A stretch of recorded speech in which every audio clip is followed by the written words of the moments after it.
Good evening, students. How are you? I hope you all are well. So now we start our new topic.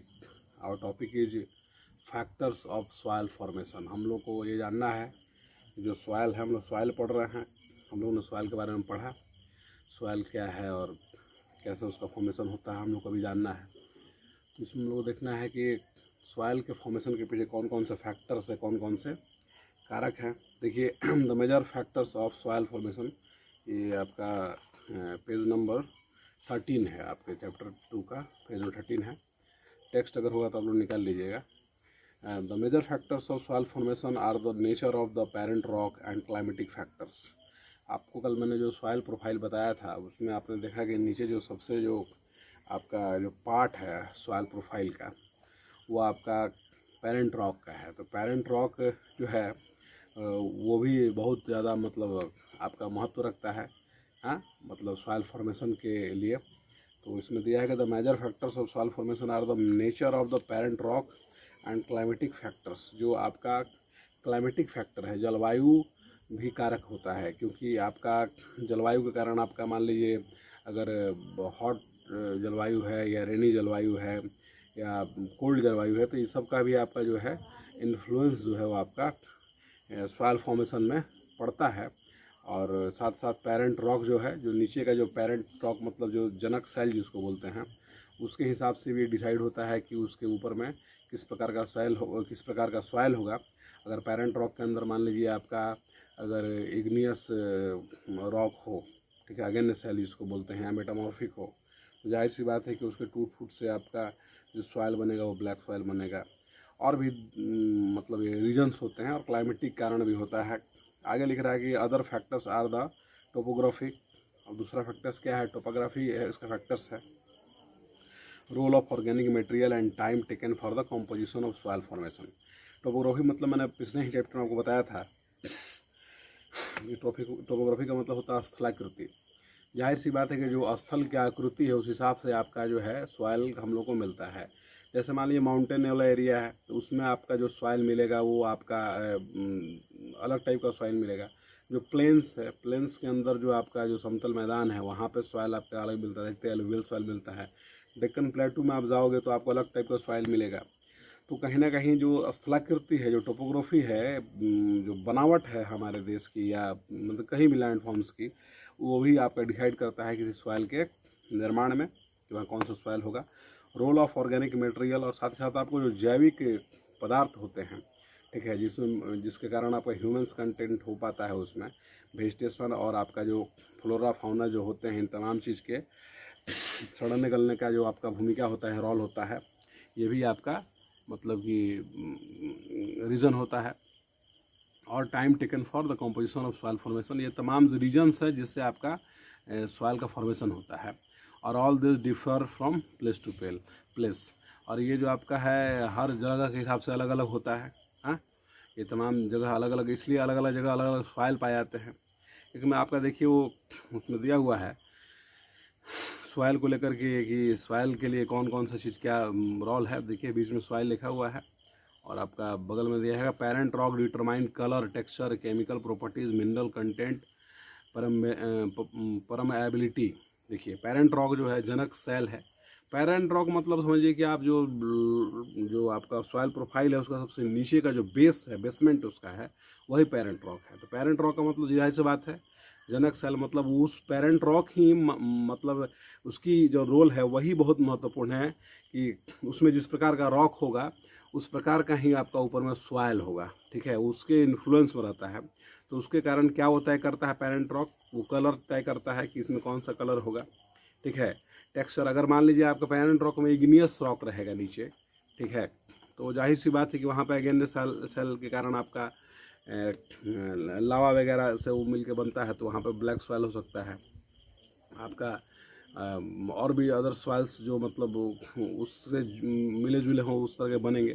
तो ये देखिए colour को decide करता है, texture बनावट को डिसाइड करता है, केमिकल प्रॉपर्टीज जो आपका रासायनिक सिस्टम है उसको भी वो डिसाइड करता है, मिनरल कंटेंट डिसाइड करता है किस प्रकार का खनिज इसमें होगा। आप जान रहे हैं कि जहाँ आयरन कंटेंट होता है रेड सॉइल के अंदर में, तो वहाँ पर मिनरल्स भी पाए जाते हैं। तो ये आपका पेरेंट रॉक ही डिसाइड करता है, और ये तमाम चीज़ हो जाता है। दूसरा आप देखिए relief, altitude and slope determine accumulation of soil. अब जो किसी भी चीज़ का रिलीफ, जो उच्चावच है, और जो आपका मतलब एल्टीट्यूड है, जो मतलब ऊंचाई है, वो या ढलान है, स्लोप है, तो वो आपका क्या डिटरमाइन करता है कि जो आपका सॉइल का एक्यूमुलेशन कैसा है, सॉइल का संचय कैसा है, वहाँ पे थिकनेस या उसका मतलब जमाव कैसा है, या एक्यूमुलेशन कैसा है। ठीक है, जो अब इसमें तीसरा एक दिख रहा है, flora, fauna and micro organism affect the rate of humus formation.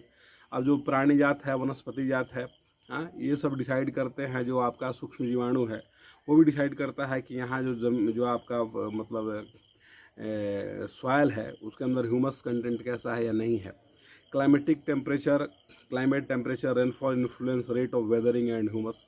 अब क्लाइमेट होता है, क्लाइमेट जलवायु, टेम्परेचर तापमान है, रेनफॉल, ये तमाम क्या करते हैं, तो रेट ऑफ वेदरिंग तय करते हैं। रेट ऑफ वेदरिंग मतलब क्या है? वेदरिंग मतलब टूट फूट, जान रहे हैं कि आप सॉइल का फॉर्मेशन रॉक्स के वेदरिंग से होता है। तो कहीं ज़्यादा धूप होने से भी रॉक्स के अंदर आपके क्रैक्स आते हैं, या ज़्यादा हैवी रेनफॉल होने से भी आते हैं, और वेदर बहुत बड़ा महत्वपूर्ण भूमिका निभाता है। तो ये आपका climatic, temperature, rainfall influence rate of weathering and humus, और ह्यूमस का भी ये आपका रीजन होता है इसमें। इन तमाम चीज़ों के कारण हो पाता है। और एक time determines thickness of soil profile. अब जो टाइम है, वो समय है, तो आप जान रहे हैं कि 1 इंच सॉइल बनने में आपका बहुत लंबा समय लगता है। तो वो डिसाइड करता है कि सॉइल का जो आपका थिकनेस है, उसका जो लेयर का मोटाई है वो कितना है। तो ये चीज़ हम लोग इसमें देख ले रहे हैं। इसमें आपका अगला एक है degradation of soil and conservation measures है, कि अब सॉइल का जो डिग्रेड हो रहा है, सॉइल जो आपका ख़राब हो रहा है, उसको लेकर के मतलब क्या इशूज़ है, उसको समझना हम लोग को। तो जो डिग्रेडेशन ऑफ सॉइल है एंड कंजर्वेशन मेजर्स है, और उसके मतलब सॉइल को बचाने के कुछ मतलब मापदंड है, कुछ तरीके हैं, कुछ मेजर्स है, कुछ पैमाना है, वो भी देखना हम लोग को। तो हालांकि इस वीडियो में हम लोग डिग्रेडेशन अब देख रहे हैं पहले कि डिग्रेडेशन ऑफ सॉइल क्या है।